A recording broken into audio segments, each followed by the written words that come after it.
Welcome to a Rockstar episode of Pause and Listen with two rock stars, Kentucky and his super awesome cool dog, Derby. Hi, Kentucky and Derby. How are you guys? Oh, sorry. Very good. How are y'all doing? Thank you so much for inviting us. Oh, wow. We are so excited to have you. Sam and Annika wanted to be here too. Hey, what's up, Sam? What's up, Monica? Hi, Derby. How are you? Everybody's doing good this morning or this afternoon. This afternoon. Oh, you look so cool. Thank you. So, Kentucky, you grew up actually in Kentucky, right? Yes, I did. I grew up in Frankfort, Kentucky. Okay. And your birth certificate name is actually Keone, correct? Yes, it is. Keone. It's Hawaiian. My mom's Filipino and my dad is white, but they met in Hawaii. And so they gave all me and my brothers and sisters Hawaiian names. Very cool. So, how did Kentucky come about and how did it stick with you? So after I graduated high school, I went to a school in Georgia called Georgia Southern University.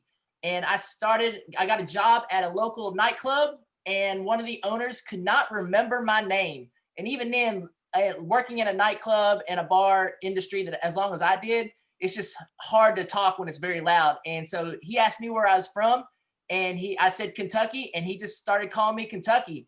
And that was almost 20 years ago. Wow. And you never wanted to change it back. You're good with Kentucky? I actually, when I moved to San Diego 4 years ago, I tried to go back to my old name, but every time I got asked what my name was and I'd say Keone, they immediately thought I was from Hawaii until they heard me talk. And I was like, yeah, so I just went back to Kentucky. But at that time, me and Derby already had our own thing where it was Kentucky and Derby.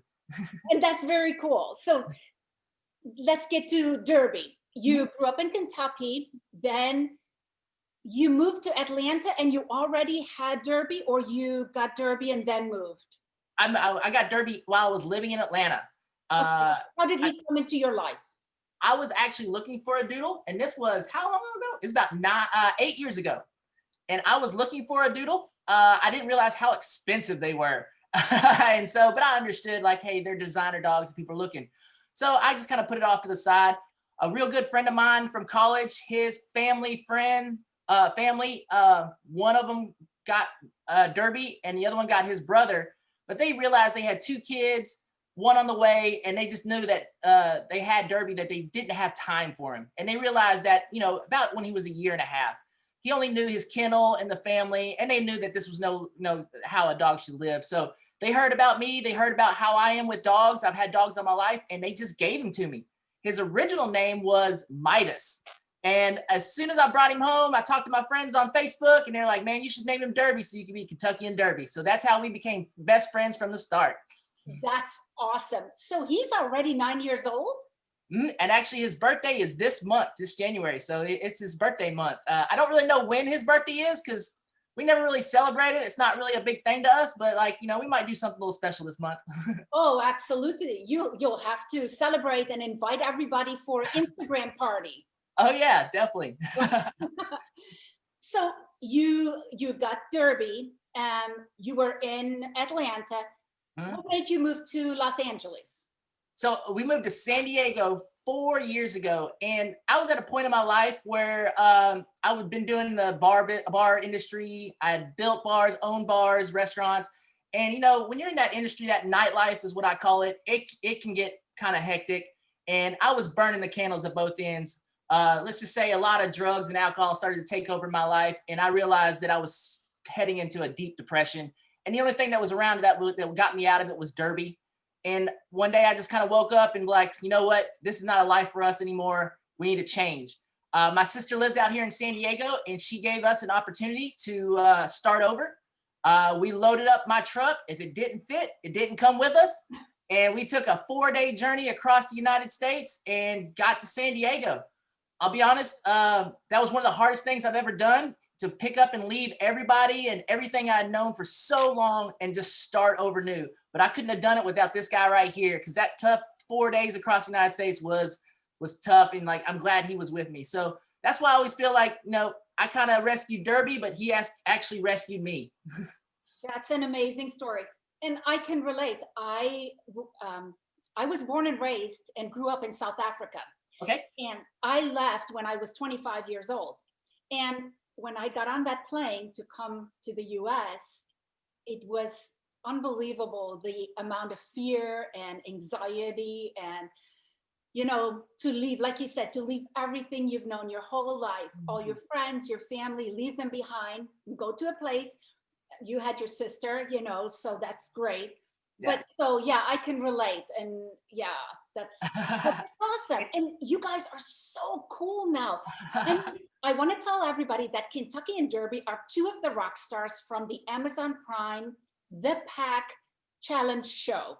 Mhm. And Yes. I want to talk to you about that a lot. But Okay. before that, you guys were rock stars before that, because you and Derby, I've seen pictures. You have a bicycle with a sidecar for him. Did Yes. you make that, buy that? So we have a bicycle sidecar.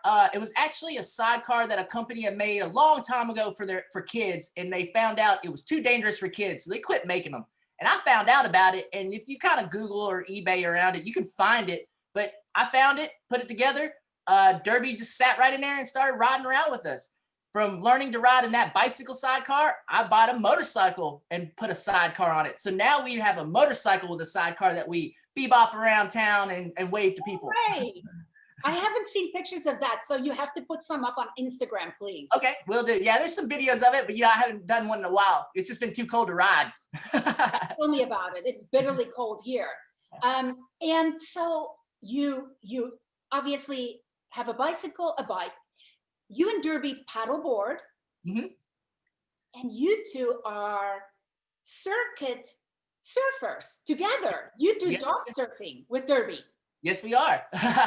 So how did that all come about? So when I first moved here to San Diego, Derby had never seen the beach. He had never seen the waves, so he loved it. And I wanted to learn how to surf. I skateboard a little bit, so I was like, this has got to be something you learn when you move to Southern California. So my first day, I bought my first brand new beginner board. We go to Ocean Beach, Dog Beach, where a lot of beginners learn. And I brought Derby with me so he could play with the other dogs while I was out surfing. Well, he kept following me out there in the waves. And I just kept telling him, like, hey, man, go back to the beach. And he got to the point where he was swimming. So I picked him up, put him on the board. I just kind of pushed him into a wave, and he rode it all the way to the beach. He kind of turned around and looked at me like, is this what you're trying to do? This is pretty easy. Oh, I was so proud. I was and so proud, right? and mad at the same time. Like, you just learned to surf before I did. Wow, that's awesome. And I know that through the surfing, you support a nonprofit association or organization, right? So tell us a little bit about that. Yeah, so we do 4 surfing competitions up and down the coast every year. And every one of them is done with a certain charity event or awareness. And one of them is held by Helen Woodworth Animal Center here in Del Mar, Dog Beach, every year. And that one was really cool because I got to know the people who ran it very well. I got to visit their facilities there in Del Mar, which is not far. It's in San Diego. And that was one of our times when we got to really know people and become part of like something in Southern California, which made Southern California home to us. They actually offer classes in the summer for people who want to teach their dogs how to surf, or if they would like to surf, and people pay for the classes. And Derby and I actually volunteer our time to teach these people how to surf with their dogs. And now we've been doing it for 4 years. And now some of the dogs we've taught actually compete with us in competitions. That is very cool. And that is very admirable of you to donate your time and to teach the classes. Mm-hmm. And also with Helen Woodworth, they were actually my charity that I was fighting for on the pack. And Amazon was able to donate a lot of stuff to them. And, I'm sure we'll talk later that Derby and I have started a hoodie business. Absolutely. Where you can tie-dye hoodies for you and your pup.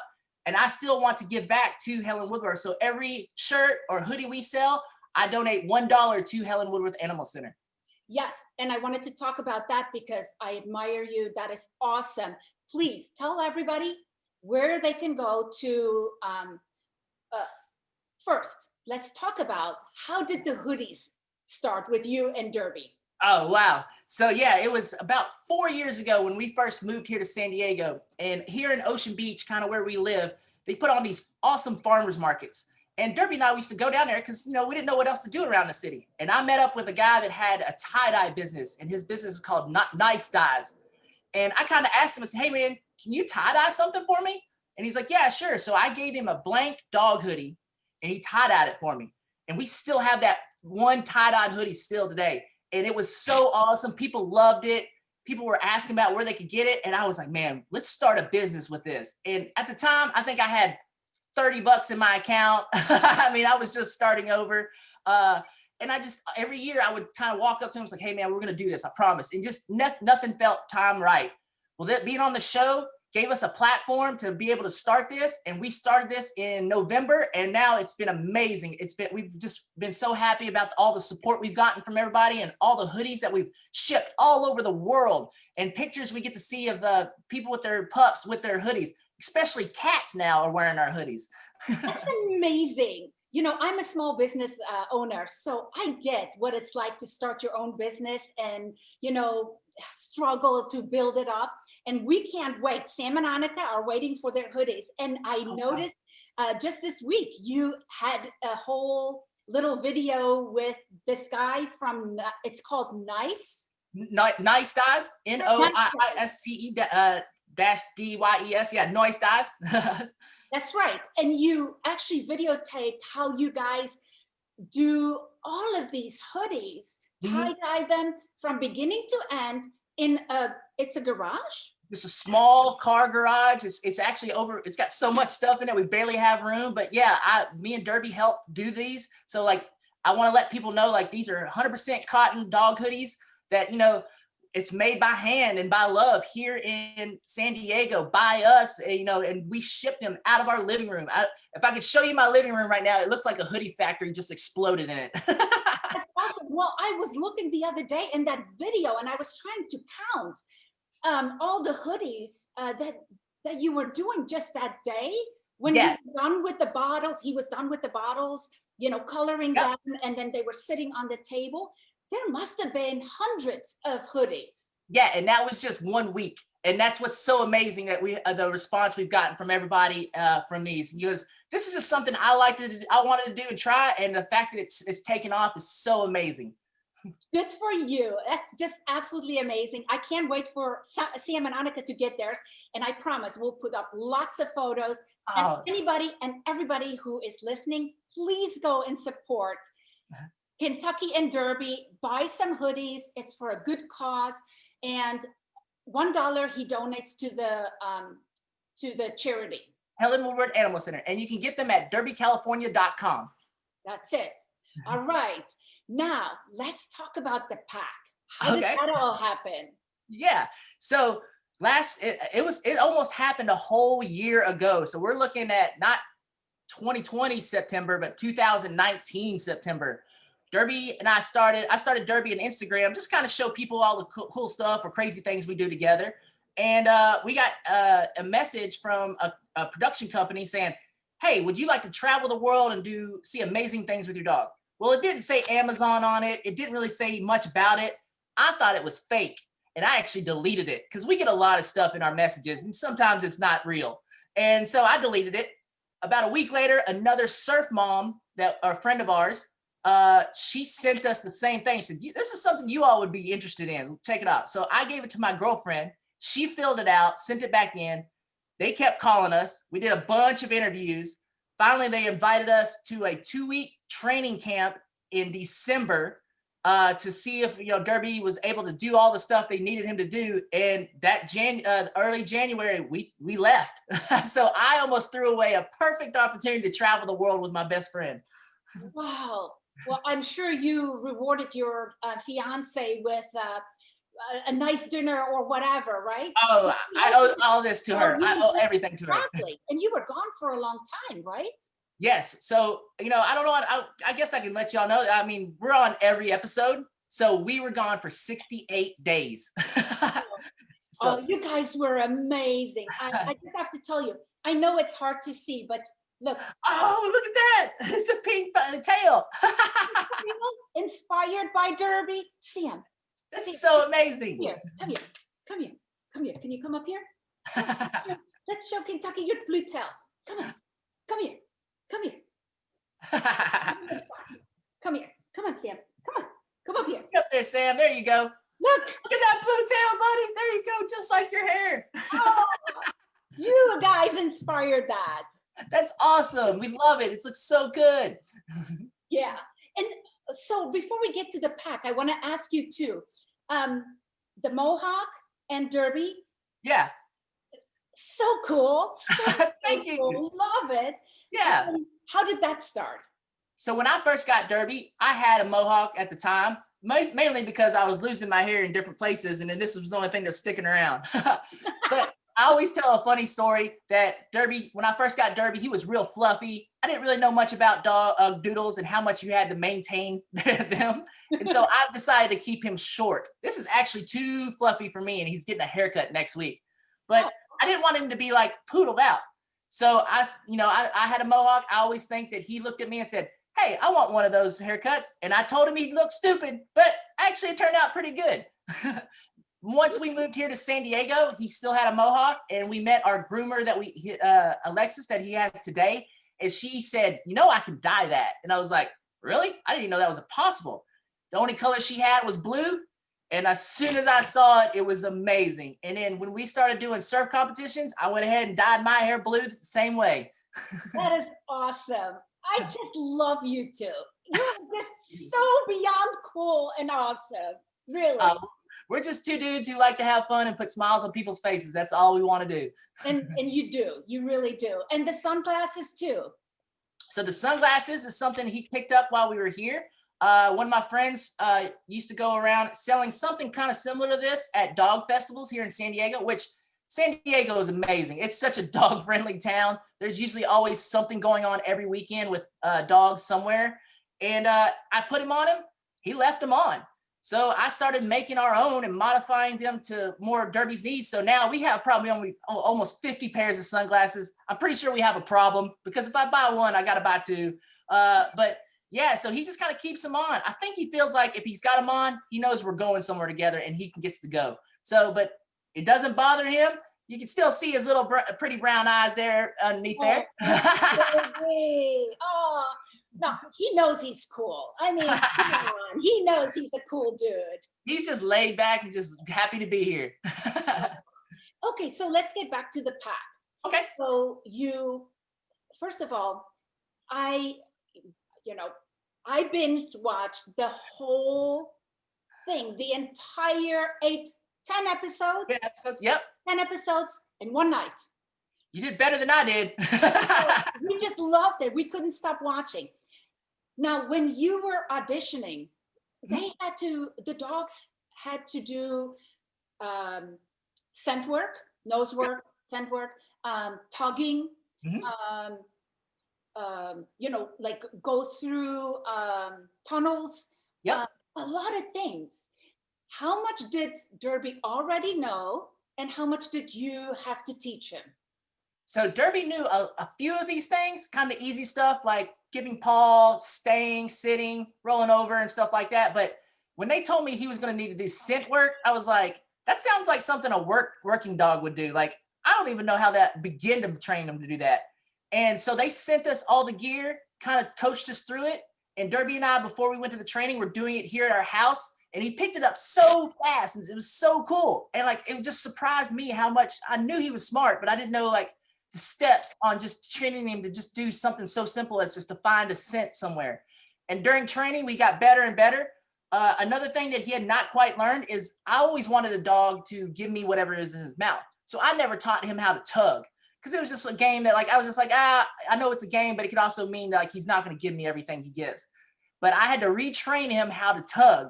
And he picked that up. Now I have ropes and stuff on refrigerators, on cabinets. And if I ask him to pull something, he'll grab it and pull it. So it's just awesome. It's so awesome to be able to train him to do cool things to help me out, like pick things up off the ground. It's something he's always learned, because you can call me lazy, but I always wanted a dog to pick things up for me. even getting the remote across from the room when I've already sat down is an amazing trick. Well, and that amazing trick really paid off when you were in jail with the pack and the challenge. That was just absolutely stunning. I couldn't believe it. You tell it, Yeah. Derby, go get the key. He walks over, cool, calm, and collected, like he usually does. Gets Mhm. the key, brings it over, and boom, you guys are out. Yeah, and that's the crazy thing. I knew there was going to be something like that somewhere in the show, but I didn't know where. And as soon as they had put me in prison, I was like, "You're gonna have to make me go get him the key. He's got to get that key." And at that point, I was like, "Dude, we've got this. No jail's gonna hold us, man. We're about to break out of here." And after he did it so fast and so awesome, I kind of felt bad for the production company and the people who made all the props and everything, because they even came up to us later. It's like, man, we did not think you were going to do that fast. Nobody did. And there were dogs that, struggled and just really couldn't do it in the end. Yeah. And so when you guys were training, I have tried to teach these two how to push a ball with their nose, because Yes. we are, retrievers. They're phenomenal ball players, frisbee players. They'll fetch all day long, but push a ball with their nose, oh my goodness, can't get it done. It's actually, Darby didn't know how to do that either. And I was just like, all right. And that's the great thing about the trainers that were on the show. They were so awesome because the trainers didn't train the dogs. They trained us to train our own dogs. And that's what it is about being a dog trainer. You're not training the dogs, you're training the owners so that you can give them the tools and the steps to have their dog succeed. And that's what it is. And the big thing they say is just small steps. And when they do something just a halfway or even just a little bit of what you want to do, throw a party. Act like it's the greatest thing that they ever did. Praise them, jump up and jump down, because it just takes, all it is just taking a little bit of food and putting it under the ball and just giving them a command as push or ball. And as soon as they go for that treat and touch the ball to move it, just go crazy. Like, yay, that's it. And just keep doing it. After a while, they're like, man, you get really excited when I push this thing out of the way to get a treat. And after a while, they kind of put it together. That's awesome. So were there any tricks that Derby just wasn't interested in? You know what? Derby actually loved every trick, and that was one of the things I always told people when we did interviews on the show. Like, what do you think is going to be the reason if you all have to go home? And I said, I'm going to tell you right now, it's not going to be because of Derby, because Derby did everything I needed him to do or asked him to do. Every time I needed him to pull something, pick something up, drag something, put on clothes, everything. He did everything so well. I was going to be the reason we go home. But yeah, Derby learned every trick and still knows them and still loves playing them today. That's awesome. And so you can testify to the fact that it's not true that you can't teach an old dog new tricks, because Derby is going to be 9, right? Yes, he's 9. So yeah, he was 8 when we were learning this stuff. And yeah, you could teach an old dog, new tricks. That's awesome. So when you guys left, you went first to Mexico and Costa Rica. Mhm. Which country out of all of the countries, because you were in there until the end. Yes. So you went Mexico, Costa Rica, you were in London, you were in Vienna, you were Yep. in Switzerland, you were in Italy and Florence, Utah. What am I leaving out? I think that's all of them. Switzerland. Yeah, all of them. That was all we went to. Italy, Vienna, Austria, Right? Paris, everywhere. So yeah, the crazy thing is like, I don't really like cold weather, and it was winter at the time. Derby didn't mind it at all. That was the first time in Switzerland that he had seen deep snow, and he loved it. Me, not so much.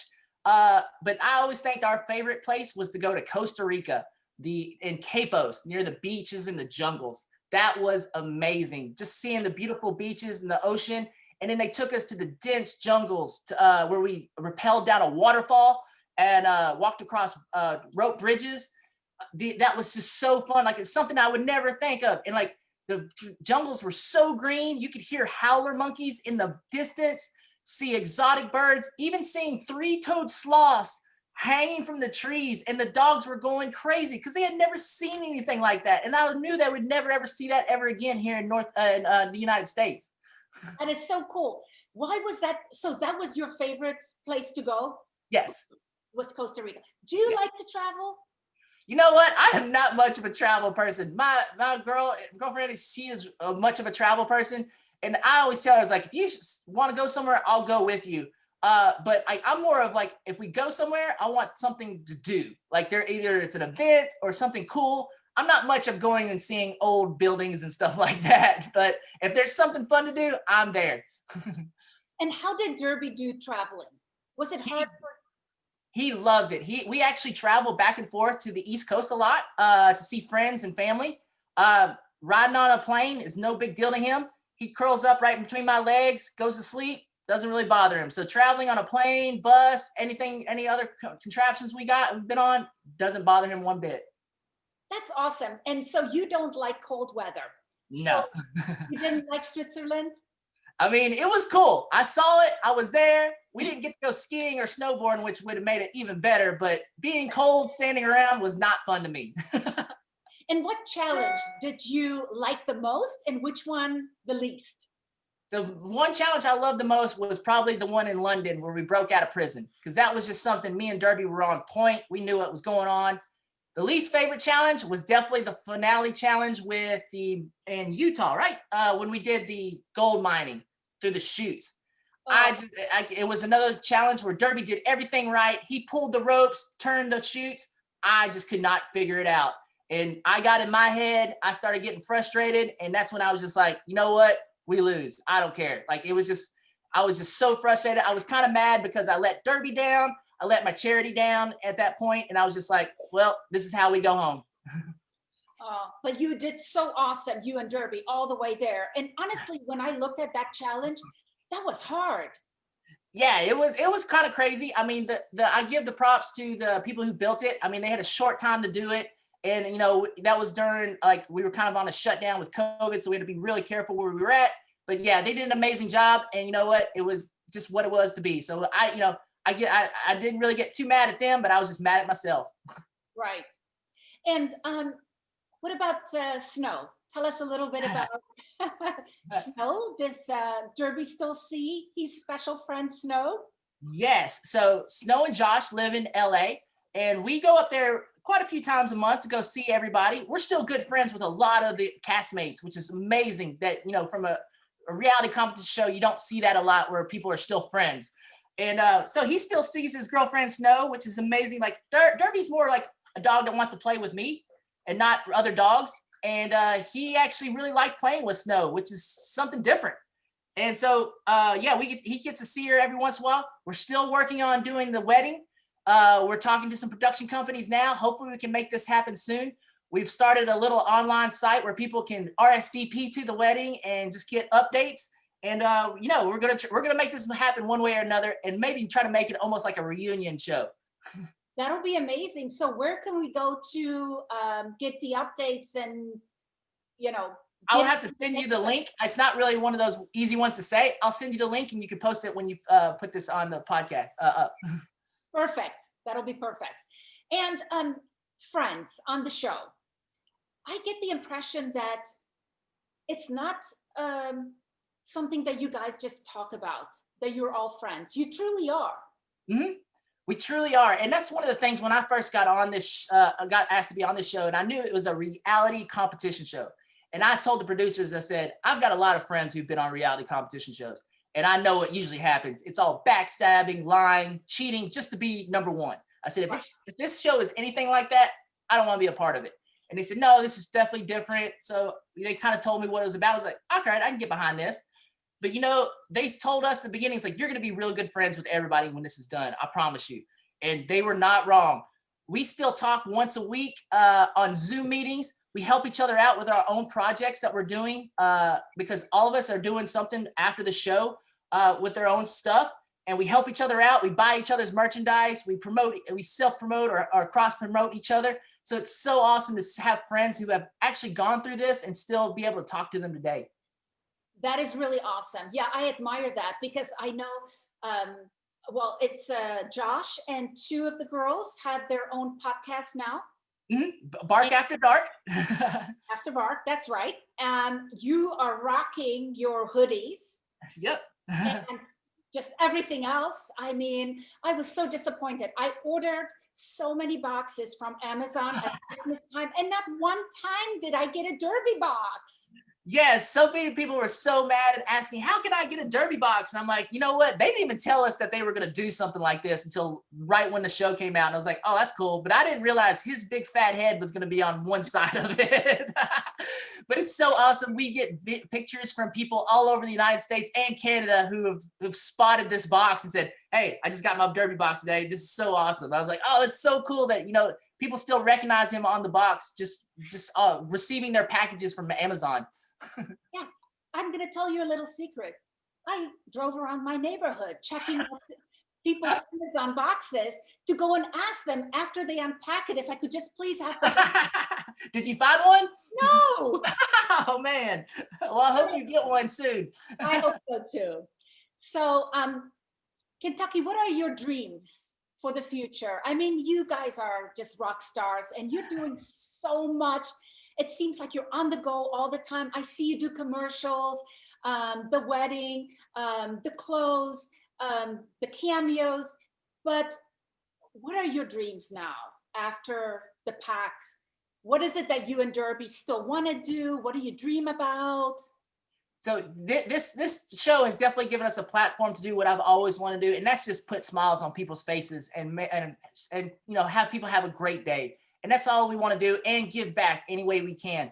Derby and I love teaching and meeting kids and answering their crazy questions, because no question is stupid coming out of a kid's mouth, and we love answering their questions because it's so fun. We've been doing a lot of classroom virtual visits since the show. I didn't realize that with not having kids, that parents are at home with their kids on a computer, with the teachers actually on computers trying to teach kids distantly.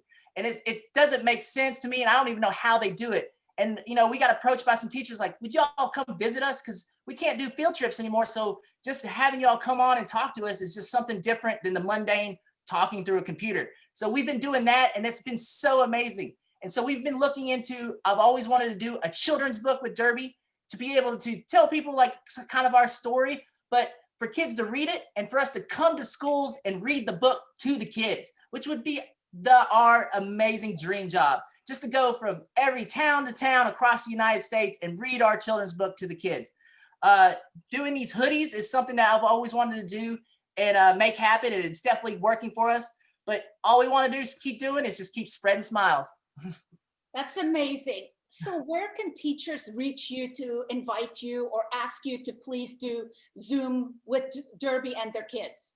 They can, the teachers can email us at derbycalifornia@gmail.com, and we do this for free. We don't ask for any money. All we ask is you show the kids videos of Derby and all this crazy stuff we do, and just tell them about our store. Because that's all it is just kind of like promotion, but we love just talking to the kids.